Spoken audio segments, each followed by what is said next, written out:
প্রিয় বন্ধুরা, আধুনিক বাক্য চ্যানেলের পক্ষ থেকে আরেকটিবার আপনাদের প্রত্যেককে স্বাগতম জানাই এবং আশা করছি প্রভুর অনুগ্রহে আপনারা প্রত্যেকেই ভালো আছেন। বন্ধুরা, আজকে আরেকটা নতুন ভিডিও আপনাদের সম্মুখে নিয়ে আসছি, আর যেটা আমি মনে করি আমার ব্যক্তিগত জীবনের জন্য এবং প্রত্যেকের জন্য যেটা খুবই গুরুত্বপূর্ণ, আর সেই বাইবেল ভিত্তিক আমরা সেই বিষয়টাকে আজকে নিয়ে এসেছি।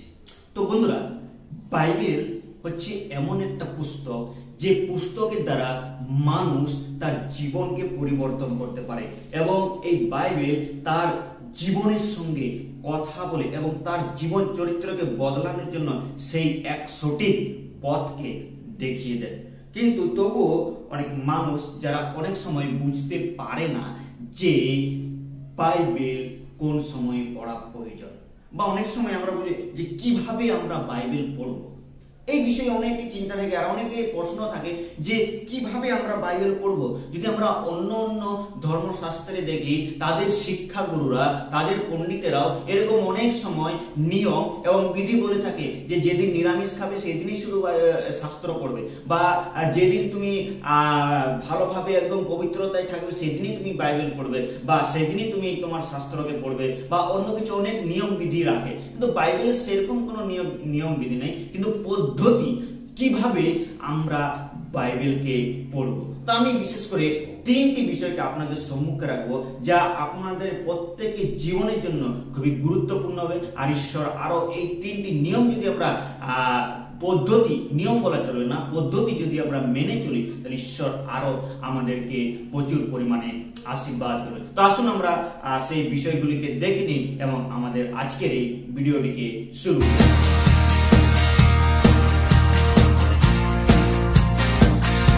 বন্ধুগণ, যেরকম প্রথমেই বলেছিলাম যে আমরা কিভাবে বাইবেল পড়া উচিত বা বাইবেল আমরা কিভাবে পড়বো, সেই বিষয়টাকে আমাদেরকে জেনে নেওয়া দরকার রয়েছে।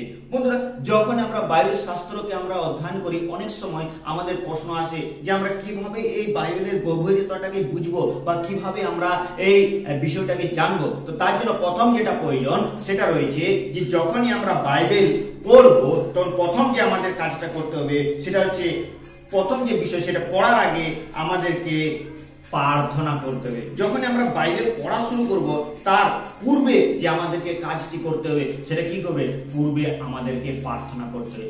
এবং এখানে একটা বড় প্রশ্ন হয় যে আমরা কি প্রার্থনা করব বাইবেল পড়ার পূর্বে।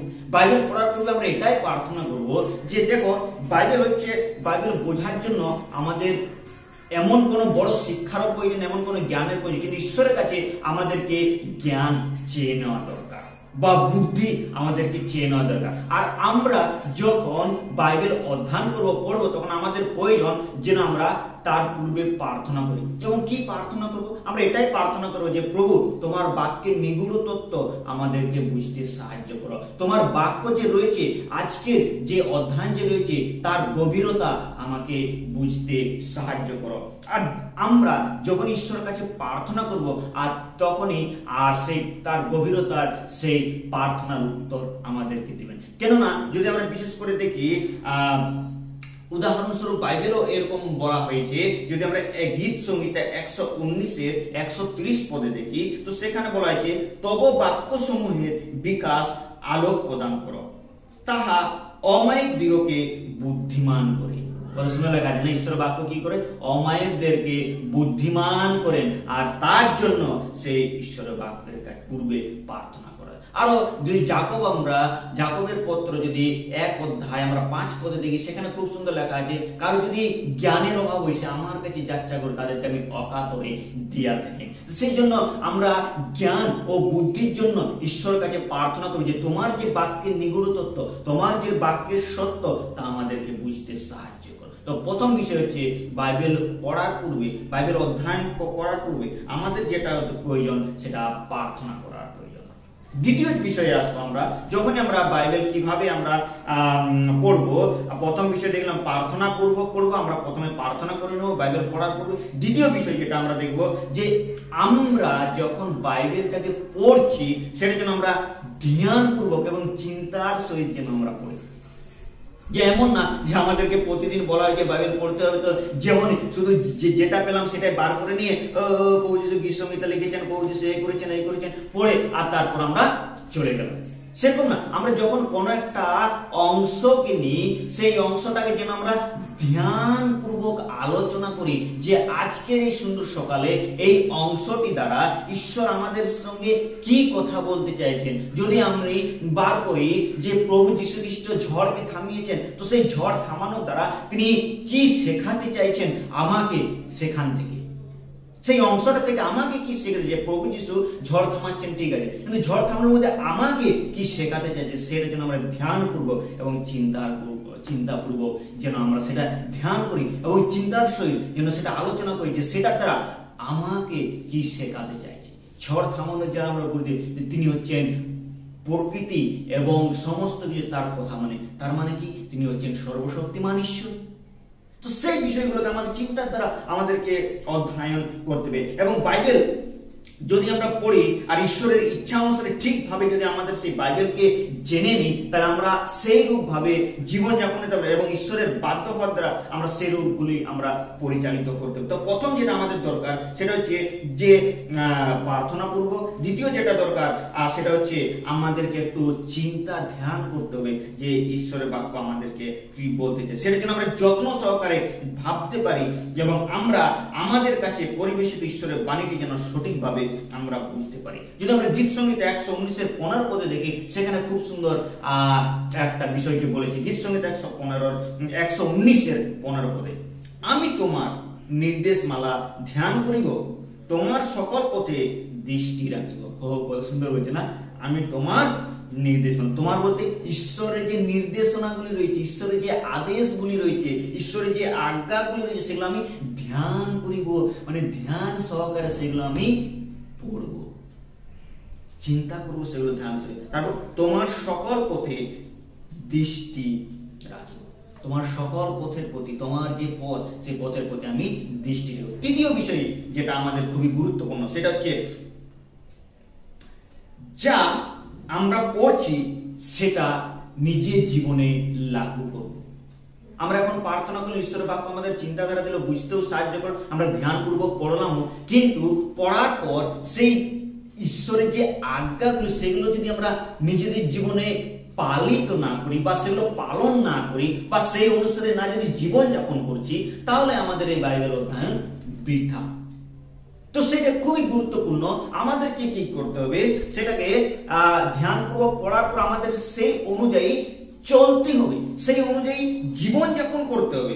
কেননা ঈশ্বরের ইচ্ছা অনুসারে যদি আমরা ঠিকভাবে আমাদের জীবন যাপন করি, তাহলে ঈশ্বর আমাদেরকে আশীর্বাদ করবে, কেননা তার বাক্যে আমাদেরকে সেটাই বলেছেন। যদি আমরা বিশেষ করে দেখি যাকবের 1 অধ্যায়ে, তো সেখানে খুব সুন্দর লেখা আছে যে শুধু শ্রোতা মাত্র হইও না, সেটাতে কি লেখা, খুব সুন্দর লেখা আছে যে বাক্যের কার্যকারী হও, আপনাদিগকে ভুলাইয়া শ্রোতা মাত্র হইও না। তো এখানে কি বলছে, 1 অধ্যায় 21 পদে যাকবের খুব সুন্দর বিষয়টাকে বলেছে যে তোমরা শ্রোতা মাত্র হইও না। অনেক সময় আমরা কি করি, বাক্যকে পড়ি যেমন তোমরা পড়েছি, কিন্তু আমরা সেটা নিজেদের জীবনে কাজে লাগাই না, শুধু পড়ি আর পড়ে আমরা চলে যাই। কিন্তু না, এখানে আমাদেরকে সেটা হতে হবে না। দেখো খুব সুন্দর লেখা আছে বিশেষ করে 22 পদটাতে, আর বাক্যের কার্যকারী হও, আপনাদিগকে ভুলাইয়া শ্রোতা মাত্র হইও না। শুধু পড়লাম না সেটা না, বাক্যের কার্যকারী হওয়া খুবই গুরুত্বপূর্ণ। যে বাক্যটা আমি অধ্যয়ন করলাম, যে বাক্যটা আমি ধ্যান করলাম, যে বাক্যটা আজকে সুন্দর সকালে বা যে কোনো সময় আমি অধ্যয়ন করি, সেই বাক্যটা যখন দিয়েছে আমাকে, আর সেই অনুসারে যেন আমরা কার্যকারী হই, যেন আমরা শ্রোতা মাত্র না হই। সেটা আরো বলেছে, যদি বিশেষ করে আমরা যদি আমরা কিন্তু যে কেউ হেড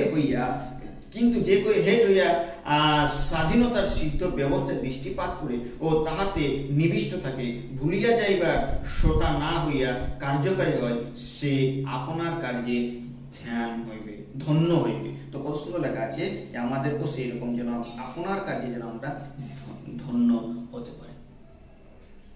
প্রিয়রা, আমাদের উচিত যেন আমরা যখন আমরা কিভাবে আমরা বাইবেলকে অধ্যয়ন করব বা বাইবেলকে কিভাবে পড়া উচিত, আমাদের। তো এই তিনটি বিষয় আমাদেরকে মনে প্রথমে বাইবেল পড়ার পূর্বে আমাদের প্রার্থনা করা উচিত যে প্রভু তোমার যে বাক্য সে বাক্য আমাকে বুঝতে সাহায্য করো। দ্বিতীয় বিষয় যেটা হচ্ছে যে যখন আমরা যে বাক্যটা পড়বো সেটার জন্য ধ্যান পূর্বক করি আর সেই বিষয়টাকে নিয়ে চিন্তা করি। আর তৃতীয় বিষয় হচ্ছে যেটা আমরা চিন্তা করবো আর সেই বিষয়টা যেন যে আজ্ঞা ঈশ্বর আমাদেরকে দিয়েছে সেই আজ্ঞা অনুযায়ী যেন আমরা পালন করতে পারি। আর এই তিনটি যদি পদ্ধতি আমরা মেনে চলি তাহলে আমি আপনাদেরকে গ্যারান্টি দিয়ে বলতে চাই ঈশ্বর আপনার জীবনে প্রচুর পরিমাণে আশীর্বাদকে নিয়ে আসবে।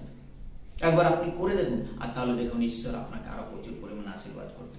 বন্ধুরা শেষ পাশে একটাই বলতে চাই, যদি আপনারা ঈশ্বরের সঠিক সিদ্ধান্ত অনুযায়ী বাক্য শিখতে চান, যদি মণ্ডলীর পদ্ধতি এবং ঈশ্বরের বাক্যের পদ্ধতি এবং খ্রিস্ট বিশ্বাসী এবং আচার খ্রিস্টীয় বিশ্বাস এবং আচার ব্যবহার সম্বন্ধে যদি জানতে চান তাহলে আপনারা এই বইটি আপনারা পড়তে পারেন, জানা ও করা। জন ম্যাকডানের খুব সুন্দর ভালো বই, আপনারা পড়তে পারেন। আর এই বইয়ের দ্বারা ঈশ্বর আপনাদেরকে আরো আশীর্বাদ। যদি আপনারা এই বইয়ের সম্বন্ধে আরো কিছু জানতে চান তো কমেন্ট বক্সে আমাকে জানাবেন, আমি আপনাদেরকে এই বইয়ের সম্বন্ধে আরো বিশেষ করে জানাবো। এই ছোট চিন্তা দ্বারা ঈশ্বর আমাদের প্রত্যেককে আশীর্বাদ করুন।